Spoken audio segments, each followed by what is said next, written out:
So most of what you're about to say today, people are going to ignore.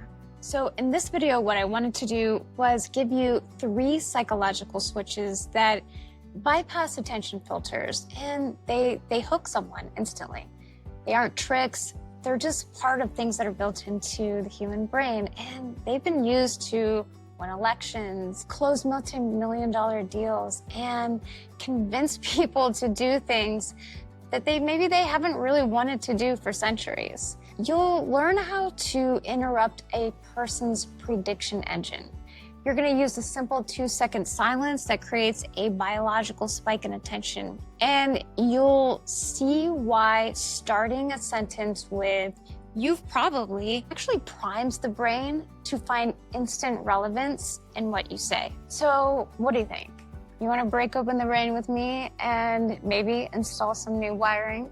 All right, let's get into it. Tip number 1 is something that your brain is trained to fight but can't ignore. It's called a prediction interrupt, and it works because every single person on Earth, they're running a script. Your brain runs on prediction. What you'll say next, what you should say next. And if you follow that script in your head, if you say what they predict, they're going to ignore you. But if you break that pattern, their brain has to focus because it's survival. It goes back evolutionarily billions of years. It's a survival technique to pay attention to something that interrupts prediction.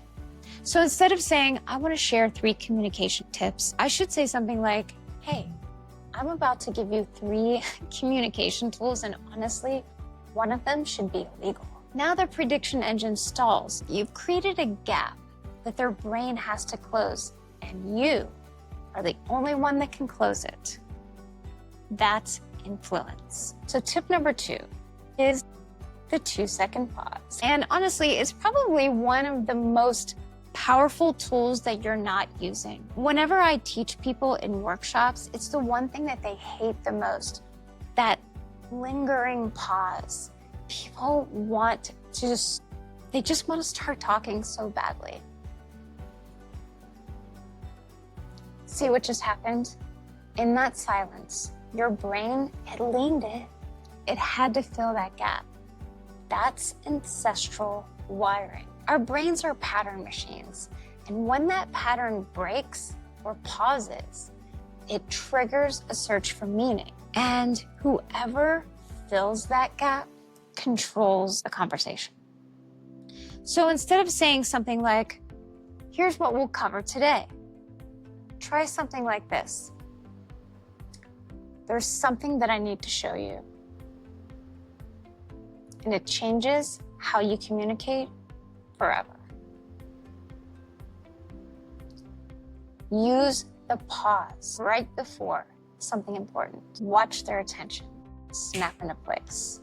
Tip number 3 is all about relevance. And the phrase that you want to use is "you've probably." Now, this line quietly signals to the brain, hey, this is going to matter to you. It invites agreement and it activates memory. Why does it work?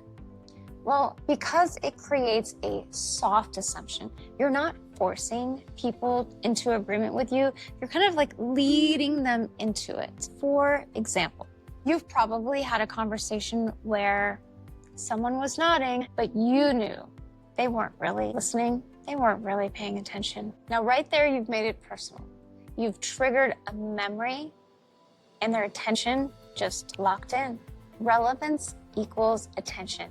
Now use "you've probably" to walk your listener into their own story. They're gonna remember a time that happened, and then they're gonna follow through into your story without resistance. Here's one last bonus tip to kind of tie everything together. It's the personal loop. Use all 3 tools together to open a personal loop. First, we're going to go back to interrupt the pattern. Pause just long enough to make them wonder what's next. And then you drop something that feels like it's all about them. So, for example, You've probably said something that totally bombed, even though it sounded perfect in your head. What if I showed you how to fix that before you say a single word? That's the personal loop. And the moment that you open one, you own their attention. Now, if you use these 3 tools today, just even once, you'll feel the shift instantly. The room changes. People lean in, they listen. So here's what to do. Pick one of these and try it in your next conversation. Just one, watch what happens. And if you want more tools like these, the kind that they don't teach in school, hit that subscribe button. I've got a lot more coming.